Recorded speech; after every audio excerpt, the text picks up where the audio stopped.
আসসালামু আলাইকুম রহমতুল্লাহ বারাকাতু। আষাঢ় ও শ্রাবণ 2 মাসব্যাপী কর্মসূচি অংশবিশেষ। আজকে আসলাম বটতলী শাহ আমানত স্কুল, শাহ আমানত মডেল স্কুলে আসলাম একটি গাছের চারা নিয়ে। এই কারণে বৃত্তিশীল এই স্কুলের প্রধান শিক্ষক উনি যেন বিভিন্ন ছাত্রছাত্রীদেরকে সবাইকে বলে এখন উপযুক্ত গাছ রোপণের টাইম, সেই জন্য এখানে আসা। বন্ধুগণ আসার সময় আমি একটা এই গাছের চারা নিয়ে আসছি ওই গিফট করার জন্য। আচ্ছা স্যার, এই ধরনের উদ্যোগ কেমন?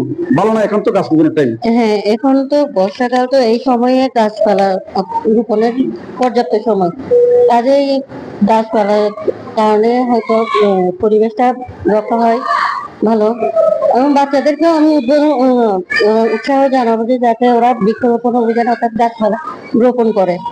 প্রত্যেকটা বাচ্চা যেন কমপক্ষে একটা হলে চারা গাছ রোপণ করে। ধন্যবাদ।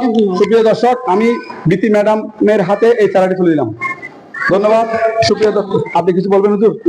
সুপ্রিয় দর্শক শ্রোতা, আজকের অতিথি থেকে বিদায় নিচ্ছি। খোদা হাফেজ।